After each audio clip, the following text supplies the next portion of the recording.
وزیر اعلیٰ پنجاب مریم نواز کی ہدایت پر پنجاب بھر میں ٹرانسپورٹ کرایوں میں کمی کے لیے گرینڈ آپریشن خانیوال، ملتان، ساہیوال، گجرانوالہ، سیالکوٹ، جہلم اور منڈی بہاؤدین سمیت مختلف اضلاع میں ڈپٹی کمشنرز اور ضلعی انتظامیہ نے ٹرانسپورٹ کرایوں کی پڑتال شروع کر دی۔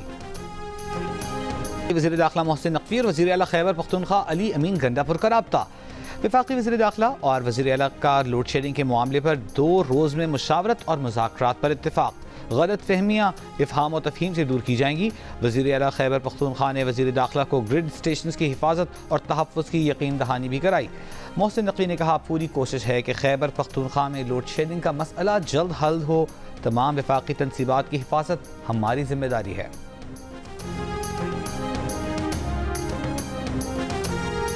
صدر مملکت آصف علی زرداری کی لنڈی کوتل پریس کلب کے صدر خلیل جبران کے قتل کی مذمت، واقعے پر گہرے دکھ اور غم کا اظہار۔ اپنے بیان میں صدر زرداری نے کہا کہ خلیل جبران کے قاتلوں کو انصاف کے کٹہرے میں لانے کے لیے ہر ممکن کوشش کرنا ہوگی۔ پاکستان میں صحافیوں کے تحفظ کے لیے اقدامات کی ضرورت ہے۔ وزیر اعظم شہباز شریف کی UAE کے صدر شیخ محمد بن زائد ال نہیان سے فون پر گفتگو۔ وزیر اعظم نے UAE کے صدر کو عید الاضحیٰ کی مبارکباد دی۔ دونوں رہنماؤں کی پاکستان اور UAE کے عوام کے لیے دعا اور نیک تمناؤں کا اظہار۔ وزیر اعظم نے صدر متحدہ عرب امارات کو دورہ پاکستان کی دعوت دی۔ صدر متحدہ عرب امارات نے پاکستان کے دورے کی دعوت قبول کر لی۔ دورہ زمبابوے کے لیے بھارت کے سینئر کھلاڑیوں کو آرام دینے کا فیصلہ۔ بھارتی میڈیا کے مطابق 5 T20 میچز کی سیریز کے لیے وراٹ کوہلی، روہت شرما، سوریہ کمار یادو، ہاردک پانڈیا، جسپریت بمراہ اور رشبھ پنت ٹیم میں شامل نہیں ہوں گے۔ کھلاڑیوں کو ورک لوڈ مینجمنٹ کے تحت آرام دیا جائے گا۔ رتوراج گائیکواڈ یا سنجو سیمسن کو کپتان بنائے جانے کا امکان۔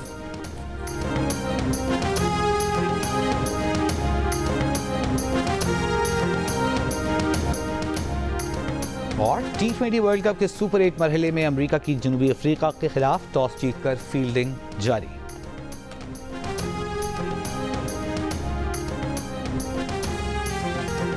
وزیر اعلیٰ بلوچستان سے صوبائی وزراء، اراکین اسمبلی، قبائلی عمائدین اور عوامی وفود کی ملاقاتیں۔ سرفراز بگٹی نے کہا کہ مشکل حالات میں متوازن بجٹ لانے کے لیے کوشاں ہیں۔ تعلیم، صحت اور زراعت سمیت عوامی وابستگی کے شعبوں کو اہمیت دے رہے ہیں۔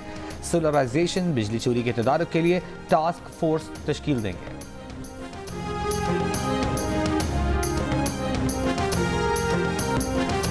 تحریک تحفظ آئین پاکستان کے سربراہ محمود خان اچکزئی اور اسد کیسر کا لیاقت بلوچ کو فون۔ محمود اچکزئی اور اسد کیسر کا لیاقت بلوچ سے سیاسی صورتحال پر تبادلہ خیال۔ لیاقت بلوچ نے کہا کہ آئین کی تحفظ و بالادستی کے لیے جماعت اسلامی اپنی جدوجہد جاری رکھے گی۔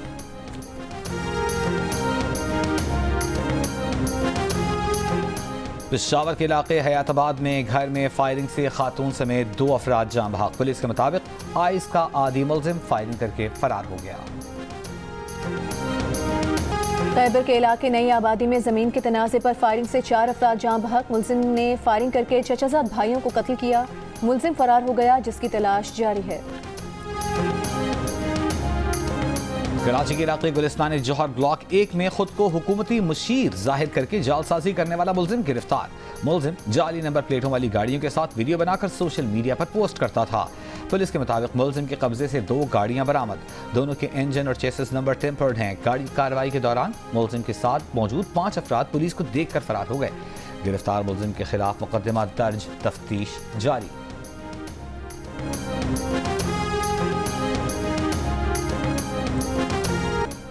بھارتی دارالحکومت نئی دہلی شدید ہیٹ ویو کی لپیٹ میں۔ 72 گھنٹوں کے دوران ہیٹ ویو کے باعث 5 اموات۔ گزشتہ روز دہلی میں گرمی کی شدت 51 ڈگری سینٹی گریڈ تک محسوس کی گئی۔ شدید گرمی کے باعث پانی کی بھی قلت۔ تینوں جمرات کی رمی کے بعد بیشتر حجاج کرام مینا سے مکہ مکرمہ میں اپنی قیام گاہوں پر پہنچ گئے۔ مدینہ منورہ حجاج کرام کے استقبال کے لیے تیار۔ حجاج مسجد نبوی میں نمازیں ادا کریں گے، روضہ رسول صلی اللہ علیہ وآلہ وسلم پر حاضری دیں گے، دیگر مقامات کی زیارت کریں گے۔ حجاج کرام کی وطن واپسی کے لیے حج پروازوں کا آغاز کل سے ہوگا۔ لیبنانی تنظیم حزب اللہ نے حیفا بندرگاہ میں اسرائیلی حکومت کی اہم اور حساس تنصیبات کی ڈرون ویڈیو جاری کر دی۔ اسرائیلی حکومت کا فضائی دفاعی نظام ڈرون کی شناخت کرنے اور اسے مار گرانے میں ناکام رہا۔ اسرائیلی وزیر خارجہ کی حزب اللہ کو بھرپور جنگ کی دھمکی۔ کہا ایک بھرپور جنگ کے نتیجے میں حزب تباہ ہو جائے گی اور لیبنان کو سخت چوٹ لگے گی۔ اسرائیلی فوج کی غزہ کے علاقے المواسی میں رات بھر بمباری سے خیموں میں آگ بھڑک اٹھی، 7 فلسطینی شہید ہو گئے۔ غزہ شہر میں گھر پر اسرائیلی فضائی حملے میں خواتین اور بچوں سمیت 6 افراد شہید۔ وسطی غزہ میں النصیرات کیمپ میں گھروں پر اسرائیلی گولہ باری اور ڈرون حملے جاری۔ مغربی کنارے کے علاقے قلقیلہ میں اسرائیلی فوج نے چھاپوں کے دوران 4 فلسطینیوں کو گولی مار دی۔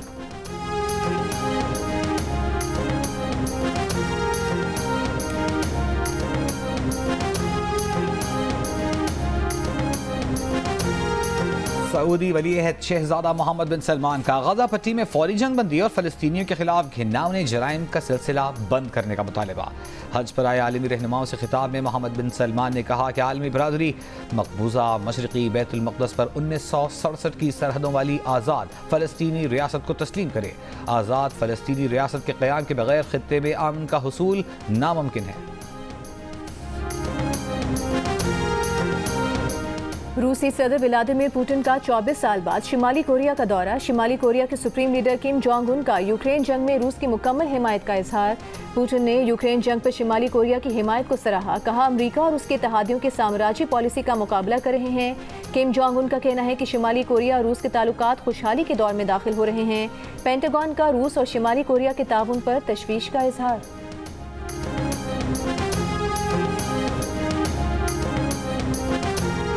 آئی سی سی چیمپئنز ٹرافی ٹورنامنٹ کے لیے قذافی اسٹیڈیم کی اپ گریڈیشن جاری۔ تعطیل کے باوجود chairman P C B Mohsin Naqvi کا قذافی اسٹیڈیم کا دورہ۔ Chairman P C B Mohsin Naqvi نے 30 جون تک دفاتر گرانے کا کام مکمل کرنے کا ٹاسک دے دیا۔ عید کی تعطیلات کے بعد مشینری اور مزدوروں کی تعداد بڑھانے کی ہدایت، کہا کام کی رفتار کو مزید تیز کیا جائے، اضافی وسائل لگا کر کام کو مقررہ وقت میں مکمل کیا جائے۔ چیمپئنز ٹرافی سے قابل قذافی اسٹیڈیم کے ساتھ نیشنل بینک اسٹیڈیم کراچی اور راولپنڈی اسٹیڈیم کی اپ گریڈیشن مکمل کریں گے۔